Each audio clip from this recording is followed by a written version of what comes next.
Welcome back to PoPolitickin.com, your home for self-help meets hip-hop.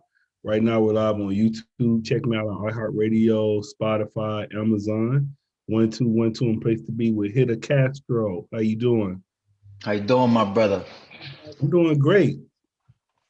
So That's what's what's good, good. man? Why they call you Hitta Castro? Well, actually, I changed my name a few times, but Hitta Castro was more of a marketing way to brand myself well. Hitta Castro just fit more better than my other two names that I had. What was your other two names? So my first name was Ace the Hard Hitter. That was a long name, Ace the Hard Hitter. And then I was like, fuck Ace the Hard Hitter. I'm gonna go with my boxing name, which was Hard Hitter. My trainer used to give me that name because I used to hit hard as a youngin. So I stuck with Hard Hitter for a long, long, long time. And then a lot of people wanted to be hard hitters after YG with the My Hitter joint. So I was like, a more marketable brand would be Hitter Castro. All right. Now it's me from San Diego. Yes, I was raised in San Diego. What part of San Diego you from? All over, literally. I was in Chula Vista, I was in El Cajon, San Bernardino, I was in National City, Imperial Beach. I was I live, literally all throughout San Diego. I live in Oceanside. In Oceanside, been to Oceanside a few times. All right. Now reading you in Orlando right now. No, I was in Orlando. I'm in Boston at the moment. What you doing in Boston? I moved out here. Oh man, how you move from San Diego to Boston? Well, no, no, no. I moved from San Diego to Orlando. Then from Orlando to Boston. I'm just saying, ain't it cold? It's cold now, right? Man, honestly, man, we just got a storm too, man. We literally, I had to shovel it up. You know what I'm saying? It was, yeah, it's bad. But believe it or not, out here is a lot more opportunities as far as in music than Orlando. Orlando was good, but you got to go more to Atlanta and shit like that. Okay. And then let me know, how did you get involved with music? Have a what? How did you get involved with music? So I got involved with music more when I was in jail. I was locked up. I did a lot of like battle rap, a lot of like beating on your chest, beating on desks, and beating on doors, that type of sound of music, just to get into the craft of it. And then, like, I guess the word got around that I was really nice. And then a lot of people kept telling me, you need to focus on this music shit. So then that's when I took it seriously when I got out. I did like 3 years. So I got out, I was like 19, and then I took my music very seriously. But back then it was more just like Then writing how, as far as and just to piss people off. so how would you describe yourself as an artist? Now, so I would describe myself as a person who's not labeled in a box. I feel like I can deliver all types of sound. So if you want like a reggaeton, you want a dance hall, you want a love banger, you want some hood shit, I can literally do it all. So I don't like to be labeled in one box. That's why when someone says a rapper, I hate when someone says I'm a rapper. I feel like I'm more of an artist because an artist can deliver all type of genres. Yeah, I take that back. I thought I read that you was from Newark, New Jersey. Now that's my manager. No? My Okay, manager's from cool. Newark, Yeah, New I Jersey. wanted New Jersey. Okay, cool.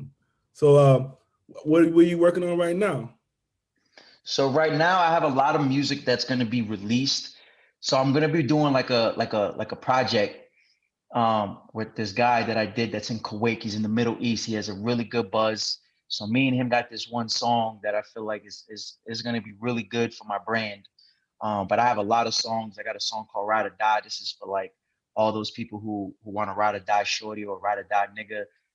I got that song for that. I got a lot of dance records. So I have a lot of projects getting in the works that's going to be releasing this year. Actually, February 19th, I got a record with China Mac and my manager King Bags. It's called Waves, produced by my cousin 314. That's going to be dropping February 19th. So I'm dropping singles, but it's basically how I'm trying to do it is like my singles is part of my album. I don't want to drop my album right away and just give you a full album. I'd rather just drop these singles that's part of the album. Yeah, I just talked to China Mac a little while ago. How you hook up with China Mac? Through Instagram. That's Through cool. Instagram. I like what he was doing, what he was pushing. And I felt like I had the right song that me and him could collab on. And me and him talked it out. We got into the studio together, we laid the record down, and we're gonna release it February 19th. That's what's up. So what else, man? What else going on? You said a lot of projects. You already put, how many albums did you put out so far? So my first album was called I Am Sam. It stands for I Am Strictly About Music. It's an acronym. I dropped that. I dropped a mixtape called Hitta. I dropped a Spanish album, a Spanish collaboration album called Sofrito. Then I got I Will Push. I got like 4 projects out. And how long was you boxing for? Huh? You was talking about you was boxing? Yeah, I did boxing. I did boxing for 9 years. Yeah, what weight class? I was a lightweight. I was a young and little weight. You Got watching my it golden now? gloves in 2005, huh? You watching it now? Nah, I'm not boxing now. No, I said, do you watch it? Yeah, I watch it, but there's not really some good fighters. You know what I'm saying? I normally watch UFC now because the boxing stuff. The only person that I be watching right now is like Dante Wilder. You know what I'm saying? He gives a good fight, and Floyd Mayweather. Ain't anyone else really a good fight. I like Danny Garcia though. Yeah, He man, it's a lot of nice. good fights. Come on. Yeah, it did. I don't know. I've been liking it lately, man. Like, who do I, well, I know, you don't like Canelo? I like Canelo, but the thing is with Canelo, it's like I can't talk shit because Canelo's nice. You know what I'm saying? It's just I don't know. I like more like Cotto. You know what I'm saying? Like my Spanish roots. So my Spanish fighters, like I like to support my Spanish fighters. Besides Dante Wilder is the only one who else. But like I love Cotto. You know what I'm saying? I like Tito. So I like a lot of my Spanish fighters. Then what do you say? What are your goals for your career? One of my goals for my career is to make sure that my family don't gotta struggle no more. My whole team, we get to the top. So that's what I'm trying to focus on. You know what I'm saying? And also trying to get more acting gigs because I was in 2 movies already. So I'm trying to build my resume on that. Well, what movies were you in? So I was in a Christian movie called The Chains of Plans, God's Way. I was a drug dealer in that movie. You know what I'm saying? I had no dialogue. I was just a guy who handed over a bag and all that other stuff. Because, when you first get into acting, they don't give you no big ass role. You got to build that up. You got to build that up. And then I was in the movie with Jack Black called The Poker Kings. How was that? That was a good blessing, man. I got to meet Jack Black, got to chop it up on him. Very humble dude. So that was pretty cool, man. So how did you get into acting? So I always wanted to get into acting. Always. I felt like acting was my career, like where I wanted to do, but people was telling me how good my music was. So I was like, you know what I'm going to do? I'm going to use my music career to open up these doors so I can meet the right people and then get into acting. Kind of like how Method Man did it. A lot of people: Tupac, Ice Cube, Ice-T, Facts. Fredro Yeah, there's a lot. Queen Latifah. But believe it or not, man, the bag is better in the movie than it is to this music shit. You already got your SAG card? I got my what? SAG card. No, I don't even know what that is. What's that? It's like the acting card you're supposed to get. SAG, SAG. Nah, I don't got that. I got my portfolio. I am on IMDb. I got like credits on there, but I never heard of that. Yeah, hold on. The Screen Actors Guild. Oh, you gotta get your card, bro. Yeah, it's like a membership card and all that shit. It's like once you're in a certain amount of movies, you get that SAG card and you get benefits and everything. Oh, but I ain't in a lot of movies yet. I only been in 2. Shit, so hopefully I build that up. If you was in that you said Jack Black? Jack Black called The Poker Kings. It's on Netflix. And you was talking and everything. And it's on Netflix? Nah, yeah. So none of them I'm talking. I'm just like extras in this movie. Oh. Well, I was an extra in the Jack Black. I was an extra in the Jack Black. In the Change of Plans God's Way, I was an actual actor. I was just the guy who gets out the car. I hand him the bag. We talk. I mean, we don't do the talk. We do that look. You know what I'm saying? And then I look at my mains. We check the bag. We get back into the car. So I have more of a screenplay in the Christian movie than the Jack Black. Jack Black, you just see me walking. Yeah, because that's what we always like. Because I have a lot of actors and producers and everything on the show, and then we always talk about that SAG card. Because once you get that SAG card, that's when you in there. So well, I'm trying to get in there. Yeah, I just sent it to your I just sent it to in there, so your manager should see it, so he can check it out. Word. And then yeah. So you got what kind of movies what kind of roles you like? Like what kind you play love roles? Besides the Yeah, drug dealer role. I definitely want to show my acting skills. So unfortunately, the two movie roles that I got is like very simple. It's very easy to do. But I would love to do some like love roles, some emotional roles, some gangster shit, you know. But to show my creative style, I feel like something where I have to show my emotions because I don't like to show my emotions in real life. So doing something like that would be like hard to do, and I feel like that would be a challenge, and I feel like that would show my creative style in acting if I did that. All right. And what's some of your interests outside of movies and music? Uh, I like watching sports, like the UFC. I love watching the UFC. I just watched the Conor McGregor fight. This dude got his ass whooped. So I just love doing that. When I'm not into doing the music stuff, I just chill with my family. My son lives with me, so I spend time with him, my lady. So I just try to stay low key when I'm not doing the music stuff. But I definitely just want to focus more on the music and then getting more into the acting career because I feel like that's a good avenue for real. But now that you told me about this SAG, I'm gonna definitely figure that out and get more into that because I definitely want to get that. Oh yeah, you be in there. And then what do you think is a good business to start right now? A good business to start right now? Yeah. Outside of music or in music? Outside of music. So right now, I'm really trying to focus on making sure my family is straight to where you have like a family business to where my family's straight. And like a lot of my family members, they love mechanics, they love cars. So if I could get the right money and get well, I'm trying to have my own little mechanic shop to where my family is like an in-house business where everyone's working and they're hooking up each other's cars because who don't want a dope ass ride? So that's what Yeah, I'm trying to do I when I thought get of that. that myself. Yeah, I thought You know of what I'm that. saying? I was like, man, it'd be nice to have a family mechanic or some shit. Yeah. Or what to think about this, But right? shit, Huh? So think about yeah, this, what you right? gonna say? Imagine this, right? Imagine this, right? Imagine you make a phone call and you're like, "Hey, my car just broke down on my job. My car don't want to start." And you have a mobile fucking mechanic. You got a guy who comes to your spot wherever you at, no matter what. Got a big ass van, got all the tools in there, everything I need to do, and I work on your car right there while you at work. So when you out of work, yeah, your car's already fixed. So I'm trying to think of like Hmm. kind of like a Uber Eats, kind of like Uber, where you have is like an on call and they're right there, but for mechanics, because you always got to go to a mechanic shop. Yeah, I knew that Always. they had something like that. Used to have this thing like that for gas. Like people used to like they just come and pump the gas in your car. Oh, word. That's up. I didn't know that. Yeah, yeah, they already got that. But yeah, that would be cool, man. I was gonna say, so what do you think about like the Tesla cars now? How they're kind of like starting to drive themselves and stuff.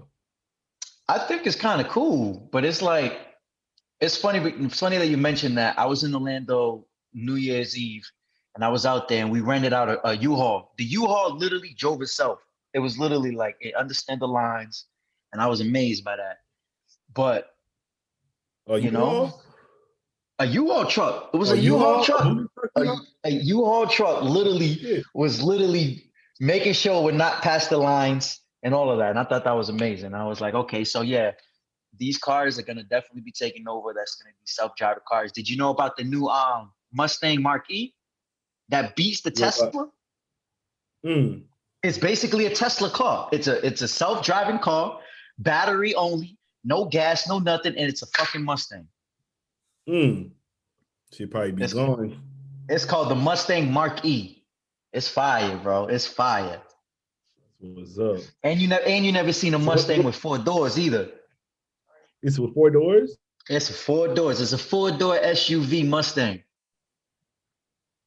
Mm. Mustang Marquis? The Mark E. Yep. Yeah, I'm gonna look that up. That sounds crazy. Bro, it's crazy. It's crazy. Then how's your life been with the COVID and everything going around? Well, before COVID, I wasn't really spending a lot of time with my family. I was just focusing on work because I had my own suit and tuxedo business. Um, so I was just focusing on that. COVID happened, shut my business down. I got to spend more time with my family, got to work a lot on music to where this year I could release so much and focus on going to the Middle East because my main goal is to go to the Middle East because I got a lot of stuff I need to do out there with this guy that I got that one song with. So I want to be able to deliver my music to my fans while I'm overseas where I'm not be able to record and still give them music. You said you had a suit and tie business. I did. I have a classic tuxedo. I used to be the guy Man, that for used to come to so you could look fresh. man, I've you always like been Dave's in the business, man. Huh? like a Dave's Bridal? Well, Dave's Bridal is like more of dresses. Think of Mm-hmm. more like Men's Warehouse. You ever heard of Men's Yeah, Warehouse? I go to Men's Warehouse. I'm one of their They're number one clients. trash, man. They're trash. You don't go to Men's Warehouse. You come to me, man. I'll make sure your it's gonna be so fitted on you. It's gonna feel real nice. It's made to measure. You know, I could literally put your logo in the inseam of your jacket and make it look official. How long you been doing that? I've been doing that since 2007. That's cool. How you get into Yeah. that? That I just started That's working a- there. I just needed a job, and then I worked there and I worked my way all the way up, worked my way all the way up. And then a few years back, they were selling the company. I had a lot of money. I was like, how much is this cost? Me and my partner, we went half on it. We went on the business, and then that's what happened. But then COVID shut everything down, bro. COVID, because nobody's getting married. And then we're in the East Coast. People only get married in spring to summertime. Nobody gets married in the wintertime. So our bread and butter is what we make during the summertime so we can cover over the wintertime. And if COVID happens and no one's coming during the summertime, no one's coming during the wintertime, I don't got no funds to make sure that I could have my business going running. And I already had 3 stores. So we had 3 stores to manage. Mm. It was So you had to tough. close all of them down? We had to close all of them down. It was tough. Yeah. I mean, but shit, I guess that's kind of good business too. Instead of like just leaving them up and keep losing money, you have to have a cutoff point. We had a store in the center of Boston, which is called Newberry Street. So think about Times Square, right? Times Square in New York, right? Times Square in New York, it's like an attraction place. Everyone goes there. Tourists go. That's a big thing. So you have a store on Times Square, you're paying a lot of money. We had a store on Newberry Street in Boston. The rent there, just the rent alone, shit, a lot of money. So it's kind of like we can't afford it if the COVID is happening. That's cool. So what would you like to say to your fans and supporters? I always tell my fans and supporters, if you get knocked down, right, you got knocked down. Don't take that as like a loss. Look at it as like, all right, well, how can I progress and keep on going and not allow me to fail? Have my mental like, oh my God, this is happening. I can't do this. No, how can I make it happen? So always just keep pushing and finding new ways to make it happen. There's no excuses. We all have 24 hours. We gotta make it happen. Yeah, I guess that's the thing too. Like, I guess you got to be able to like. That's even like in basketball. Like, you make a mistake, you got to just keep going. You can't be dwelling on the mistake and stuff. Yeah, you can't. You cannot. You gotta always stay. You gotta always have that mindset. And I always say this because some people are born a hustler. Some people are not.